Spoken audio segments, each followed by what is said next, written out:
Hi there, everyone. This is Dan Dix here, reporting for Press for Truth on this Friday, April 10th, 2015. And today we're going to be talking about the Bilderberg Group because their annual summit is coming up right around the corner. It's going to be held in June this year.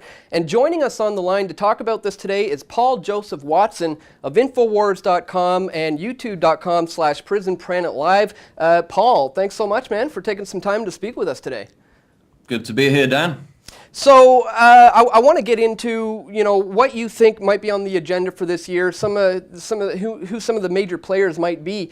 But for people who may not be familiar with this, and I'll apologize to our audience who have heard this too many times, but there's new people watching all the time.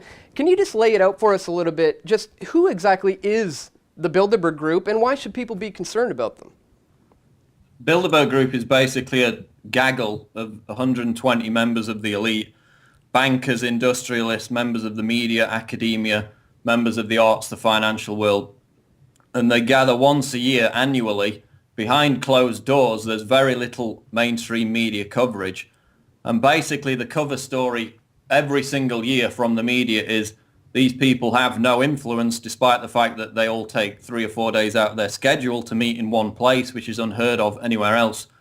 And that they make no policy, they set no treaties. But if you actually look at what Bilderberg members have said in the aftermath and the decisions that have been implemented, it's clear that the consensus for the policy decisions that follow Bilderberg meetings are decided upon at Bilderberg conferences. You can look at Will Hutton, for example, a Bilderberg member who said in 1998, Bilderberg is one of the key meetings of the year. The consensus established is the backdrop against which policy is made worldwide. And former NATO Secretary General Willy Klaas said the same thing in 2010 during a radio interview, that basically Bilderberg members are mandated to implement policy decisions which are formulated during these meetings. So they don't actually sign treaties or documents, but they do set the consensus for those treaties and agreements which are later implemented, but the mainstream never reports on that. Well, we've actually seen just proof of exactly that with the fact that just last year, Bilderberg announced on their own website that one of the key talking points was going to be Ukraine. And then obviously, this is a big part of the news going on this year. What's going on with Ukraine and Russia seems like it's going to be a big topic this year, possibly what to do with Iran or the internet. What other sorts of things do you think they're going to have on the agenda for this year? Well, obviously Ukraine's going to be a big one. We had the vote last month in Congress. They passed a resolution urging Obama to send more lethal weaponry to the Ukrainian military. So even though there's a kind of fragile ceasefire in place at the moment, it looks like they want to reignite tensions there. Russia has warned that arming the Ukrainian military with more lethal weapons could, quote, explode the whole situation. So that's definitely going to be on the agenda. But there's kind of a continuation from G7 to Bilderberg. It's a lot of the same people attend. They've got the same security procedure in place for both events. So G7 is taking place just a week before in Bavaria, Germany. So they're going to be talking about some of the same issues. And what's coming out of the G7 is they're going to be talking about this concern amongst top scientists in the World Health Organization that people are dying from basic infections that were previously treatable because of the problem with antibiotics. The two key antibiotics that a lot of people use now, in more than half of people being treated in some countries, have stopped working because they've developed immunity to these bacterial infections. So that seems like it's going to be a big talking point. Communicable diseases, Ebola, issues like that are going to be covered by G7, so they're likely to be covered by Bilderberg. And then, Agenda 21, they're going to try and reignite this dead zombie of the global warming tax paid directly to the UN. So they're probably going to be talking about, this whole Plandopolis idea, this post-industrial revolution about trying to squeeze everybody into compact cities and having this elite technocracy rule over their lives in the name of stopping man-made climate change and global warming, which of course has come under increased scrutiny and skepticism in recent years. So I think those are the main issues. Obviously, it's early days. We get leaks beforehand occasionally, or most years we get leaks beforehand on the kind of topics we expect them to discuss.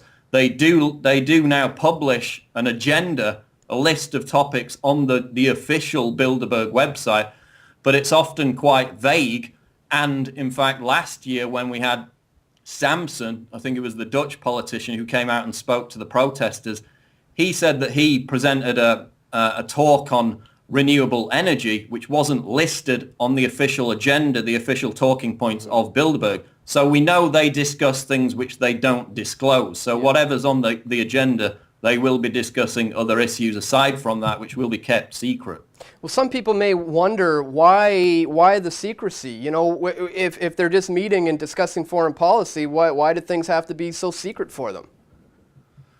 Well, I mean, a lot of the secrecy is, I mean, just look at the security, for example. That's why it's going to be different from last year, I think, because we got too close last year in Copenhagen. We basically got right up to them when they were out on the patio. We did. So, you know, a lot of it is security related, but the secrecy is because these people who talk with Bilderberg are actually violating the Logan Act and other treaties and laws that are in place in certain countries.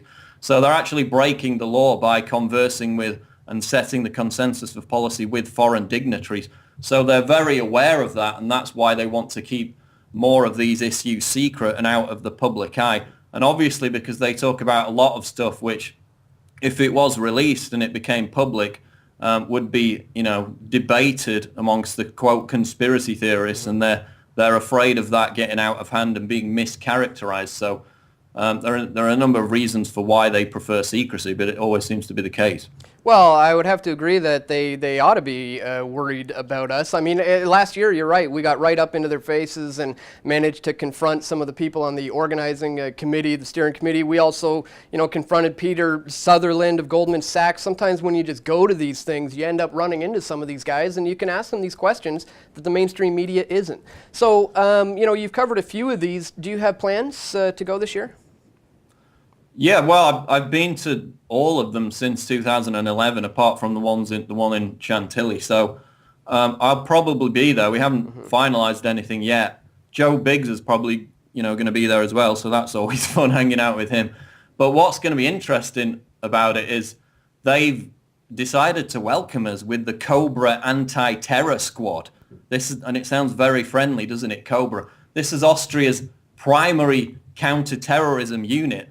They're mainly used to deal with situations such as hijacked planes and hostage rescue.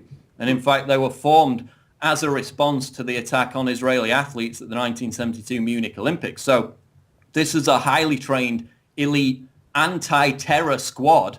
And they're going to be covering the security for G7 as well, which, you know, they could kind of justify that. There's going to be thousands of people protesting. Right. But to then use the same anti-terror squad for what will be probably a couple of hundred at most peaceful demonstrators in a remote location really sounds like overkill. Yeah. And then you actually look at how they're armed, and they basically carry around assault rifles, pistols, and even grenade launchers. They're basically armed riot cops. So it seems like it's going to be a lot more intense in terms of security than it was compared to the last couple of years. Well, you know, Paul, perhaps they want the clash. I mean, I used to wonder about G8 meetings, G20 meetings, and, you know, they sometimes want this clash to happen and to have the people fight back that much so they can clamp down on their rights. And do you think Bilderberg is becoming so public now that they're going to take the route of what they're doing with G20 type protests by discrediting the protesters, by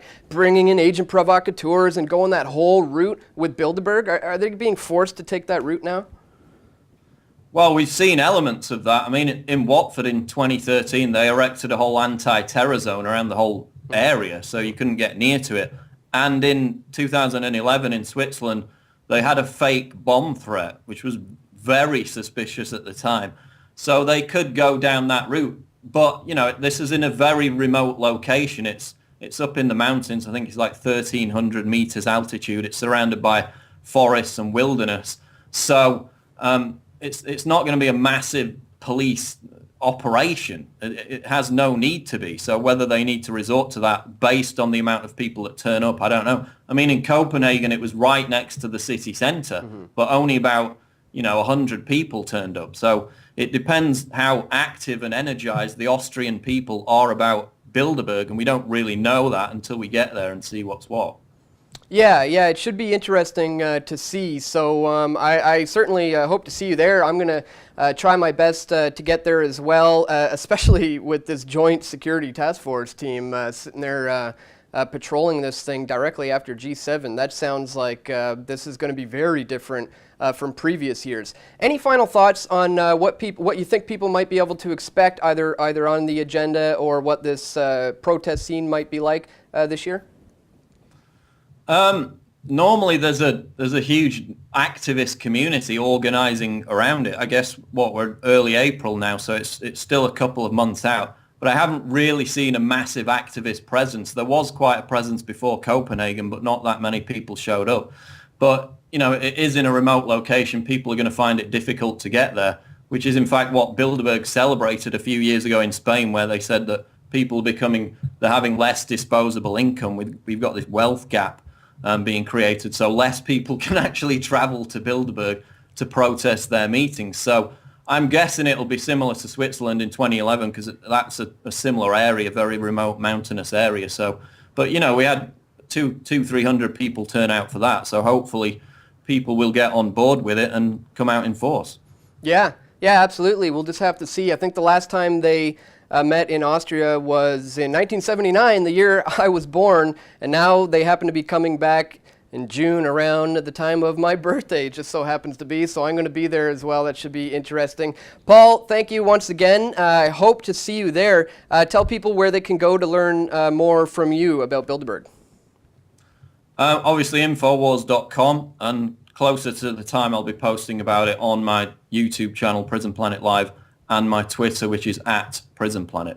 Fantastic. Paul Joseph Watson, Infowars.com. Thank you very much. Thanks, Dan.